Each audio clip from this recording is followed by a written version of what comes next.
আসসালামু আলাইকুম প্রিয় খামারি ভাই এবং বোনেরা, কেমন আছেন সবাই?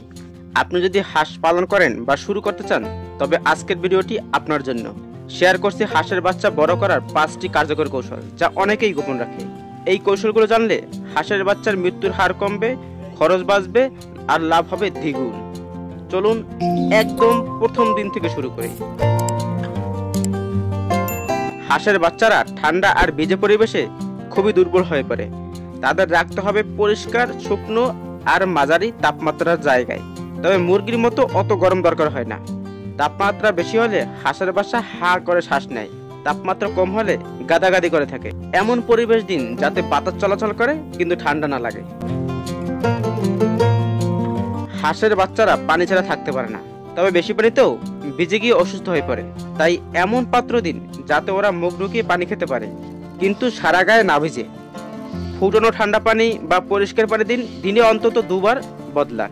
নোংরা পানি হাঁসের জন্য বিষের মতন। প্রথম 5 দিন হালকা খাবার যেমন সিদ্ধ ডিমের কুচি, চালের গুঁড়া, এরপর আস্তে আস্তে গ্রাম্বল বা হাঁসের ফিডে পরিবর্তন করুন। দিনে 5 থেকে 6 বার অল্প অল্প করে খাবার দিন, যেন খাবার নষ্ট না হয়। সব সময় পানি ও খাবার আলাদা পাত্রে রাখুন। পরিষ্কার পাত্রই হাঁসকে সুস্থ রাখে।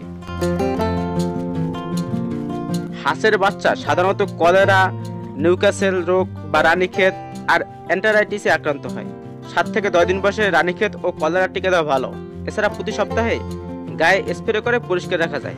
স্থানীয় পশু চিকিৎসকের পরামর্শ নিন সময় মতন। হাঁসের বাচ্চা খেলাধুলা আর চলাফেরা করতে চায়, তাদের পর্যাপ্ত জায়গা দিন যেন ওরা হাঁটতে পারে, না হলে বিকাশে বাধাগ্রস্ত হবে। দিনের বেলায় প্রকৃতিক আলোতে রাখুন, রাত্রে হালকা আলো দিন যেন ওরা ভয় না পায়। বাচ্চাগুলো চলাফেরা যত বেশি হবে স্বাস্থ্য তত ভালো থাকবে। বন্ধুরা, হাঁসের বাচ্চা বড় করা কঠিন নয়, শুধু দরকার একটু যত্ন আর কৌশল। এই 5টি কৌশল নিয়মিত অনুসরণ করলে আপনি সহজেই লাভবান হতে পারবেন। ভিডিওটি ভালো লাগলে লাইক দিন আর নতুন এমন দরকারি টিপস পেতে গ্রামীণ স্বপ্নবীজ চ্যানেলটি সাবস্ক্রাইব করুন। ধন্যবাদ আপনাকে ভিডিওটি শেষ পর্যন্ত দেখার জন্য।